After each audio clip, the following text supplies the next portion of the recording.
What's up? Good afternoon. Today's a special day, and a really, really special day. Sitting next to me, I have Coach Sobel, the head strength coach here at Kent State University.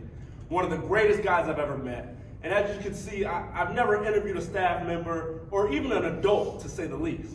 But when you meet special people in life, you gotta get them on the winning way. And that's what I'm doing here this afternoon. So, just want to start off by asking you, do you like winning or losing? Oh, winning, man. And how would you say winning makes you feel?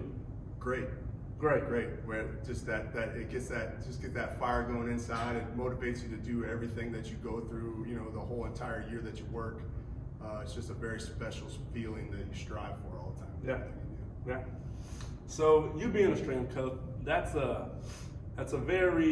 a special profession. And I want to ask you, how'd you get into being a strength coach? Like, what motivated you? So, man, that's a good question. What motivated me to get into it was always a performance aspect of it when I was an athlete. Right. Understanding what the weight room does for you as an athlete, understanding that early in your life as an athlete and understanding what you can do in here to make you better was always something that I really loved doing. And I saw the correlation with my work in here, with my performance on the field. So that just drives you to work even harder in here because you start seeing that performance Right. getting better and better and better. And you're like, man, I'm getting bigger, I'm getting stronger. I really love this. And that kind of what drove me into my love of this room. But the cool thing about this room is you get exactly what you put in here. Right. Like there's no hiding. Like the weights stay the same. You get exactly what you put into this, and that's what I love about it. And then kind of just evolved into, getting an opportunity once I got done playing arena ball. Kind of was up in the air with my life. Didn't really know what I was going to do, but man, I love football, and Right. I want to be around and have an influence on it somehow. And got an opportunity at my alma mater at Eastern Illinois. Got a graduate assistant job, and really from that point on, it's been up. I mean, it's just been going from there. But I absolutely love my job. I love seeing guys come in and athletes come in that a certain version of themselves and then leaving completely better. Like that's why I do what I do. Right. Like I love it. I understand that. So you being a strength coach, every single day when you come to work, you are educating and influencing young men and women on the day-to-day basis. Like that's your job. Every single day you wake up and you train young men and women to be a better person, be a better human. Because yes, are we banging the weights out? Yes, we are. But every day after we lift, you always give us a message, and you're always trying to give us a life lesson because it's more than just lifting weights. Yeah. You know what I'm saying? You always have your son in here and your daughter in here, and you show that you're a great father figure, and that's a big thing to me. I don't know if everybody can see that, but I can tell you that I can. So one time you told us a story about being the weed, and I want you to try to explain what you were saying there. And Yeah, and I always tell guys to stay with me when I start going off on rants about stuff, because the cool thing about this is, I want you all to know that I think about you guys all the time, and it's not just like I leave the building and I turn coach off.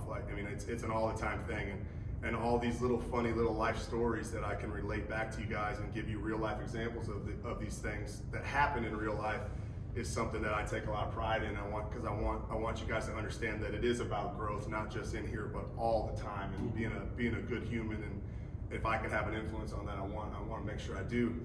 But so I was talking. We was doing some work outside of my house, and my wife always pulls weeds in the flower garden. And she pulls them out, and 3 weeks later, it's loaded up again. And then I went out there one time, picked them all up, pick all the weeds out of the flower garden, come back a couple weeks, it's loaded up again. And then you have those concrete driveways where the little cracks, and you got weeds coming out everywhere like that. And I just got to thinking one day, I was like, man, like these things are resilient. Like it doesn't matter how many times you pick them, it doesn't matter what you do, they will find a way with limited resources to grow right there.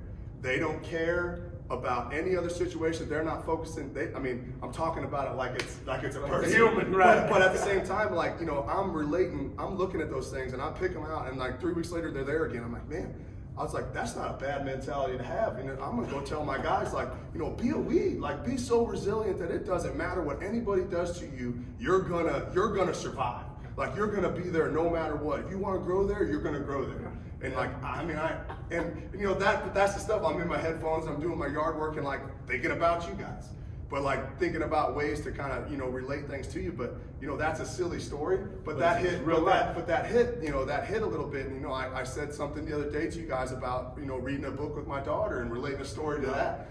And it's just, those things are all, you guys are always on my mind. You know, obviously being a husband and a dad is a huge part of my life, but you guys are too. And like you said, I'm glad. It really makes me happy inside that you know that people do notice the messages that I'm trying to deliver and things like that, because that really drives me to be. It means something. Yeah, you know, I'm not. I ask you to do a bunch of hard stuff in here, and I get that and I understand that. But like, you know, I like to feel that I'm preparing you guys for life too, because life is hard, and that you're going to run into situations where you're going to have to push through. I think about your situation, you know, having to push through an injury and coming back from an injury is not an easy thing to do as a young guy. You know, like there's a lot of things that can happen. You can get pulled a bunch of different directions, but being able to stay focused and push yourself through an injury is a hard thing to do as a young adult. Absolutely. You know, because you got to, especially on a college campus, man, to stay focused. A lot of stuff to do. Yeah, to stay focused and for you to dedicate your life to, you know, something, and you're like, I'm gonna get back no matter what. And, you know, you're being a weed. You're being a weed. You're being a weed. So we talk about the weed being resilient, and I think being resilient, that comes with facing adversity in life. Everyone faces adversity in life. What would you say gets you through the adversity that you face in life? Man, I have been lucky in the fact where I have, you know, I think I have athletes and I have guys and girls that I coach that have gone through some more adverse situations than I have in my life so far. You know, I've had it, you know, I've had some, obviously I've pushed through, you know, injuries and things like that. I'm almost looking at a bigger picture where, you know, where it's going to affect you that way. But man, what drives it is you have to lean on who you are at your core, you know, and who had those influences on you, and who was the person that delivered those messages to me that I can lean on, you know, like my dad and my parents and things like that got me through hard times when I thought I was going through a hard time when I was a young kid in high school. And you think like that thing you're going through right now is the hardest thing you've ever gone through in your life, but you know that it's going to compound. But that's a small example of how you're going to deal with that adversity when you get older. And you know, I didn't always have the best coping skills. My mom always told me, like in the grocery store, like, you got to work on your coping skills, because I'm emotional, and I tell you guys that all the time, right? I said, hey guys, I'm emotional. But I've learned how to wrangle my emotion, and I've learned how to deal with my emotion. I've learned how to cope with things a little bit better. And like, you know, I'm a work in progress too. Like, I'm not some polished product that's going to stand in front of you guys and say that I'm perfect. You're going to continue to get better every day. Because I'm not. Yeah. But you know, I have to make choices on a daily basis to make sure that I'm the best version of myself as well, just like I ask you guys to do. So, you know, if I'm not willing to do that, and I'm not willing to get myself through those times and lean on some lessons that I've learned, then I shouldn't expect you guys, when you guys get adversity, to be able to handle that, you know, without me trying to help you through it and give you some guidance to help you through as much as possible. That's one hell of an answer. Yeah. So last question I got for you, kind of a bland question, but what do you think your purpose in life is? That answer has probably changed a lot for me as of late, with 2 kids in the world now. Yeah. You know, if you would ask me that question, you know, 15 years ago, what my purpose was, NFL, I'm gonna play in the NFL. That's my purpose. But I think that's a cool thing that evolves. And my purpose right now is to be the best husband, the best father, and the best coach that I can be. I absolutely love my job to a fault sometimes. And you know, I learned a lot about myself over COVID time when that got taken away, and I kind of was struggling with an identity, like, who am I? Like, you know, when you strip the coach away from me, who are you? Who am I? Like, you know, and I feel like I think a lot of people had those things going through their head, and those realizations and those things pop up when you had a lot of time with yourself during that time. And I really thought I grew as a husband and a dad because I had that time.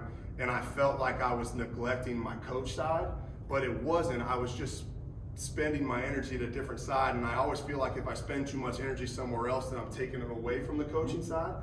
But learning how to balance all that it's been a cool process, and like you know, you coming back to what you asked your purpose is, like, you know, just being the best version of myself that I possibly can be on a daily basis. And if those purposes change, I feel like I can always lean and just be the best version of myself that I could possibly be, regardless, you know, of the situation that I find myself in. I love that. I love that. I love that. Yeah. I love that.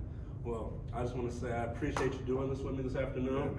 Yeah, and I have this hoodie for you. Whoa. And, you know, I don't usually give these out, but, you know, I keep it real. And, you know, there's a lot of people on the staff, and I'd say you go ask anybody on the team, you're the realest dude here. You keep it real, and I think everybody would say that. And every single day you come and you give, and that's what life is about, is giving. And you give to young men and women every single day, and that's why you deserve this. I appreciate you. My man. Thanks, man. Yes, sir. This is the winning way, and we're out, baby.